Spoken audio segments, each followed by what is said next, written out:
Greetings, and welcome to the PrinnyCast, where we speak of marvelous games through the power of the internet. Stay a while and listen. This is episode 4 of the PrinnyCast for September 29th, 2012. I'm Chris, and I'm joined by my co-host, Mike. Hello. And Grover. Hello. Joining us once again, are you? You're going to be a regular, aren't you? Probably. That would explain the big lightning show on your arrival here today.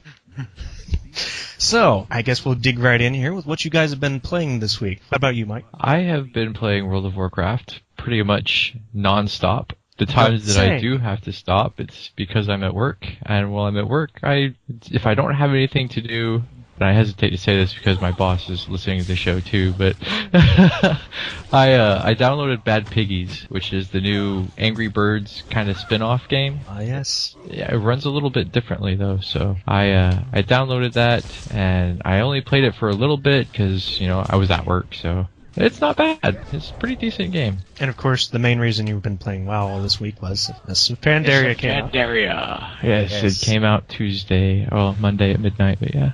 So how about you, Grover? I've been playing Space Pirates and Zombies basically the whole week. Since I got it was the Indie Bundle 6, I have been hooked and I've been playing it non-stop. In fact, I've already beat it. That's how much I've been playing it. So how many hours is that? About 30, 40? Well, I think Steam will show me 44 hours. I am playing on Expert now, trying to get more achievements. Ah, those grand achievements. I always had a hard time when I tried to switch a game to Expert because I started hating it. Well, I've been up to pretty much the usual Minecraft, survival mode still. Of course, Congregate's got to pop up in there again, this time with Infectinator 2, which is a sequel to one of the most popular of the Flash games of recent memory. Even though the sequel plays a lot like the original, matter of fact, I can barely tell the difference sometimes, it just feels like new maps. I'm sure there's other changes. But wonder of wonders, I am playing World of Warcraft as well. There's a reason for this. It's the topic of the show this week. So I needed extra research, especially since the last time I played it was in vanilla. So it's been quite a few years. A long time. We'll get into all that when we actually start into the major topic. First, we have game news. And we've already talked about the Indie Bundle several times now. It's coming to its final days. Matter of fact, by the time this is actually put up on YouTube, it's probably going to be a matter of hours when it goes up. But I thought I should still mention that anybody who had already previously bought it or managed to get in that last little minute, they're also adding Bit Trip Runner, Gratuitous Space Battles, Jamestown, and Wizorb for free on top of the other games already listed. Definitely go check that out. And you're probably already seeing the video to this, but there's another group called IndieRoyale.com who does something very similar, and they're doing the Oktoberfest bundle. Now these games are a little more Flash quality, a little more iOS type of games, so it's not quite that you'd expect from the Indie Humble bundles. Humble Indie bundles?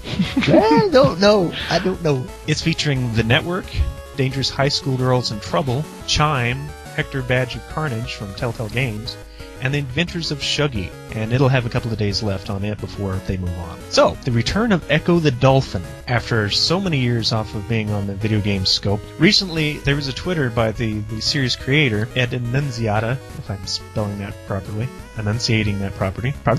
Spelling it properly. He's having issues. Oh, yes. Welcome to the show, everybody.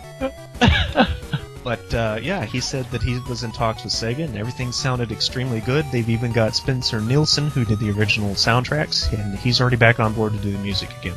So the return of another icon. We were just talking about sequels and remakes. Yeah, and I think that you told me that earlier in the week, so I actually took the liberty to go through my Sega Genesis games and see which Echo game I had, because I wasn't sure, and it's Echo the Tides of Time. I believe that's the second one? I think so. I think the original one was just called Echo the Dolphin, but I don't have that one. I just have this one, and it's a yellow label that says Mega Hit Series, so I guess it was their kind of greatest hits copy that I have. It was a first-party game. Yeah. It's kind of a second-party developer, but third-party game. Speaking of party, probably already seeing the video footage from this too, but Canterlot Gardens 2012 from Strongsville, Ohio, which is My Little Pony convention. The reason it's being mentioned here is 8wayrun.com was featuring the latest build of the Fighting is Magic fighting game. and even had a tournament of it. It's basically exactly what it sounds like.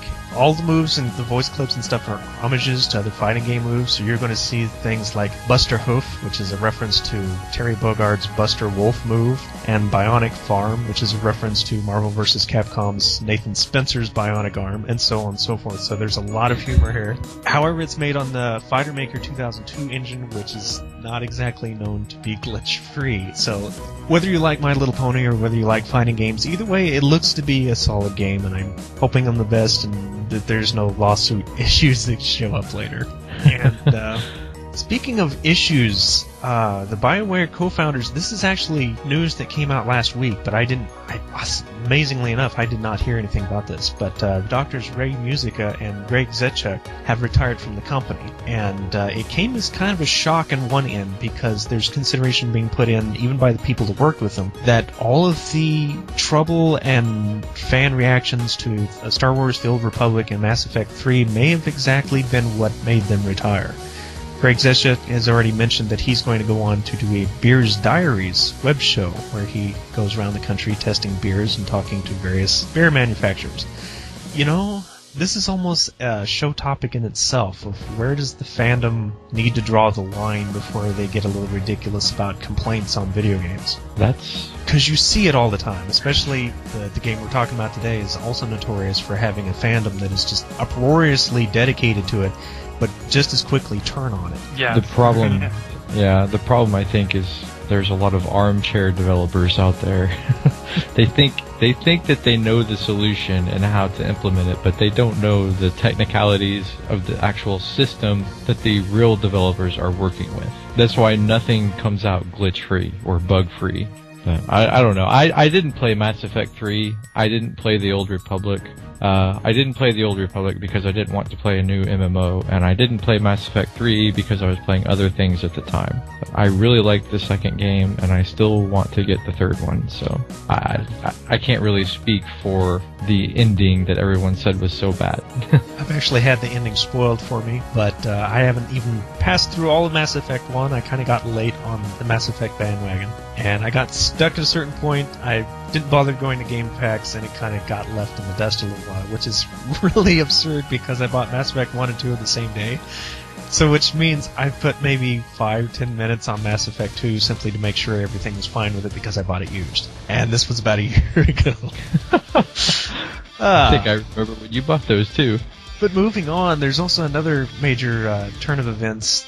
Notch, the creator of Minecraft, has kind of turned his nose up at Windows 8 because of how Microsoft is turning it into basically its own proprietary platform, much like a lot of the handheld systems do, or a console. And this is not making game developers very happy. Activision has already made their claims about it. Valve certainly was vocal about it. And now Notch is saying that he may not even release Minecraft to be available for Windows 8. I'm not sure how to feel about this, largely because I know it's going to really hurt the PC market, but at the same time, it's what everybody's doing already. And when you have Apple winning lawsuits about basically these type of things, I don't see it going away anytime soon. Yeah, it's unfortunate. Yes, it is. But in other news, Silent Hill on the Vita, Book of Memories. I really don't have a lot of information about it. Matter of fact, I think the only thing that's been released so far is a teaser trailer. It does mean that there are still companies out there trying to put some effort into the Vita, even though a lot of people are considering it pretty much a dead system at this point. Yeah, I didn't buy into it because I was afraid that what happened to it was going to happen, or what happened to the PSP was going to happen to it. There wasn't any games really that I wanted to play. Just didn't have a lineup that I was interested in.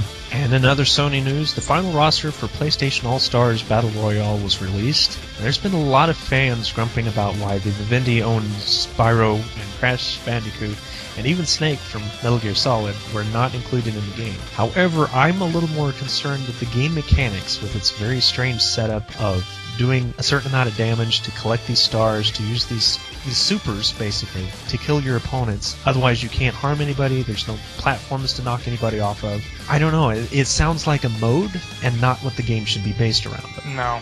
There was a game, I saw a video for it recently that it was sort of similar to that. When you did damage to a person, you knocked like gems or something out. There's been a few games that do that. Yeah. Oh no, they were hearts.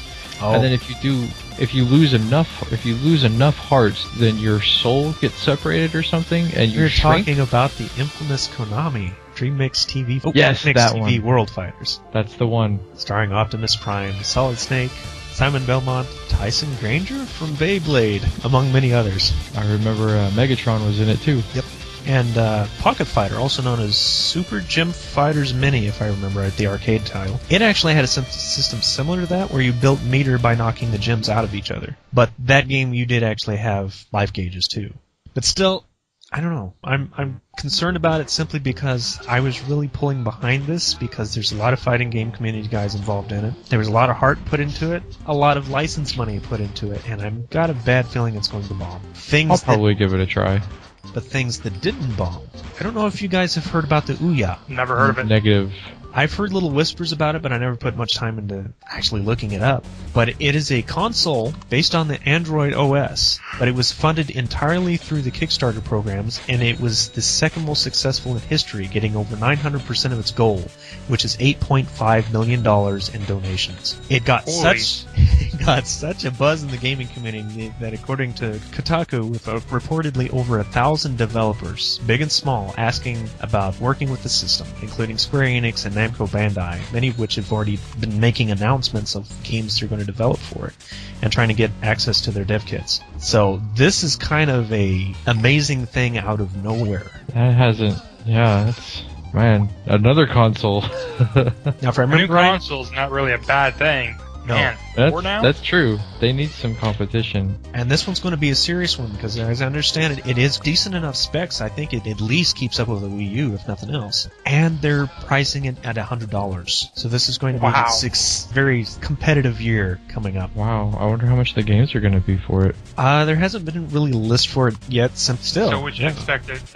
Christmas of 13, right? Possibly sooner, Yeah. because I do think they have working demos. It's just they needed the money to make a mass production, basically. Oh, I see. Well, But it will take time for the games to get going on it, unless they're direct ports, in which case that may or may not be a good thing. no, I hate games when they're ported like that, especially from console to PC. And that about does it for our game news. So this week, World of Warcraft. Now, this isn't just about Warcraft specifically, but for the most part it is. It's about Blizzard, it's about the community, it's about the game and its growth from its early days to its new days. And probably the best place to start, before Mike pretty much has to carry this conversation, is Blizzard's history. Michael Morhaime, Alan Adam, and Frank Pierce, if I pronounced all these guys' name right, actually started a company called Silicon and Synapse back in 1991. And they developed games largely for consoles, like Rock and Roll Racing and Lost Vikings. And they were all published under Interplay. Their first actual game under the Blizzard title was Blackthorn.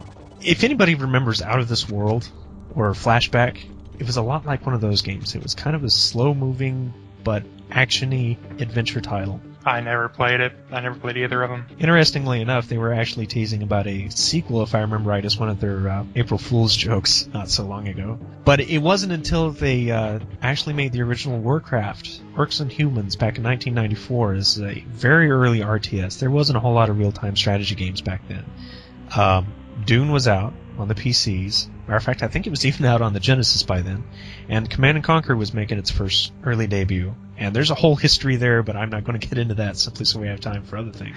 It was a landmark title. It wasn't quite the success that it had later, but it definitely what got it moving in the direction they did, because they turned out Warcraft 2 Tides of Darkness just a year later. They wanted to go a different direction with Warcraft Adventures, which was a animated adventure game, best as I can tell from their early screenshots that we had from it.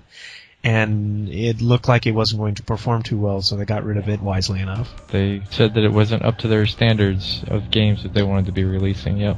So they nicked it. It was almost like one of those full-motion video games from the looks of it. It kind of reminds me of that really bad Zelda game for the PC. Or not the PC. You know which one I'm talking about. CDI. Yeah, the CDI. It reminds me of that when I look at it.